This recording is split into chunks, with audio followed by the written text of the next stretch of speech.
আসসালামু আলাইকুম। জসিমউদ্দিন নাম্বার নাকি? হ্যাঁ, আমি জসিমউদ্দিন নাম্বার ভাই। ও, সাংবাদিক সাহেব। জি ভাই। ভাই কোন ইসে আছেন, মানে কোন পত্রিকা আছেন? নিউজ লাইট ৭১ আছি ভাই। বুঝি নাই। News light ৭১।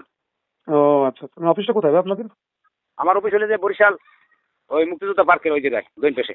ও এদিকে উত্তর পাইতে ভিতরে। ও, আচ্ছা আচ্ছা আচ্ছা আচ্ছা। আপনার এই যে প্রেস নিউজ লাইট ৭১, এটা কি সরকারি নিউজ নিউজ নিউজ লাইট আমার কাছে শুনেন, নিউজ লাইট ৭১। এটা কি নিবন্ধিত? হ্যাঁ, নিবন্ধন তো। মানে অনলাইন নিউজ নিবন্ধন পাইছেন, সরকারি নিবন্ধন পাইছেন? হ্যাঁ, সরকার নিবন্ধন আছে না, কাট আছে না আমাদের। কত আপনার নিবন্ধন নম্বর কত? আইডি নাম্বার হলে ৬৭। এটা তো আপনি কার্ডের আইডি নাম্বার, আপনার সরকার থেকে রেজিস্ট্রেশন ডিএফপি তালিকাভুক্ত, আপনার অনলাইন নিবন্ধিত হ্যাঁ, বিএনপি তালিকাভুক্ত আমরা। বিএনপির। আমরা সকল ঐক্যবদ্ধ বাংলাদেশে আওয়ামী লীগ, বিএনপি, জামা শিবির সকল দলের লোকের। আর এই লাইজু বেগম কে? রাজীব বেগম হলে আমার স্ত্রী। আপনার স্ত্রী? আপনার জি। দুজন স্বামী স্ত্রী কি সাংবাদিক, না সাংবাদিক দম্পতি? জি। ও আচ্ছা, মানে আপনি কি এই জায়গার কি পত্রিকায় অনলাইনে কি দেখতেছেন? অনলাইনে তো আমি তো বহুত কিছু দিই, বিশ্বের যে কোনো নিউজ আমার কাছে আসে। ও, আপনি এখানকার কি সম্পাদক না প্রকাশক না মালিক, কি কি দেখতেছেন? আমি তো আমি তো গ্রিন কার্ডের মালিক, বিশার মালিক, বিশা এবং গ্রিন কার্ডের মালিক। ডাল বাংলা গ্রিন কার্ডের মালিক আমি। বিশার মালিক বোঝেন, যে কোনো সৌদি, দুবাই, মালয়েশিয়া এর মালিক আমি। আর লাইজু বেগম? রাজীব বেগম আমার ওই নবীনী, নমিনি। গ্রিন কার্ডের নবীনী।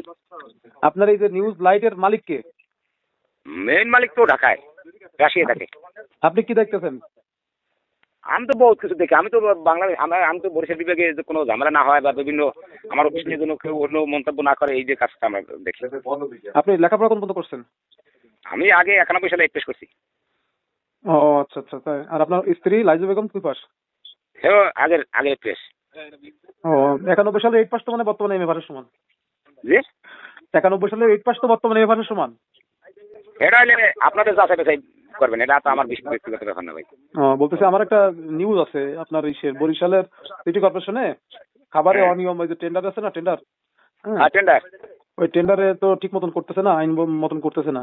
তো এই বিষয়ে টেন্ডার আপনাকে শোনেন, আমার কাছে শুনুন, আপনি যদি টেন্ডার যদি ওই এজেন্সিতে না রাখে, আমার কিছু করণীয় নাই ভাই। কেননা আমি ওইসব ঝামেলায় নেই না। কেননা আমরা যে টেন্ডার পাঠাই অনলাইনে, ঠিক আছে, আমাদের তো কেউ বাধা দেয় না। এখন আমাদের সাথে কারোর সাথে ঝগড়া নাই। একদিন আমাকে পটুখালি বকাবকি করছে, যার সন্তান তোর বাবা নাই, মা নাই, ঠিক আছে। আর একটা কাজ করে দেওয়া যায়, বরিশাল মেডিকেলে আমার একটা রুগী আছে, রুগীটার অপারেশন কি দ্রুত করে দেওয়া যায়? আপনি নিজের অপারেশন নিজে করিলেন, আমি ওইসব ঝামেলা নাই, আমি আছি, আমি ঘুমাম করতুন, এই টেনশনে ভাই। বাবা কি আমার কথা শোনেন, লাইজু ম্যাডাম কোথায় গেল ওরা না গেল, ওই আমার দেখা বিষয় নেই। ওইসব লাইব্রেরি নিয়ে যে নাটক ফাটক শুরু হয়েছে, এই জন্য আমার শোনেন, আমার কাছে আমি লাইসেন্স এবার মালিক থেকে বঞ্চিত করে দিয়েছি। আপনি কি ইয়াবা খান নাকি কোনটা খান, এটা করেন কোনটা? আমি মানে ধমকারি এক পোষে জানেন।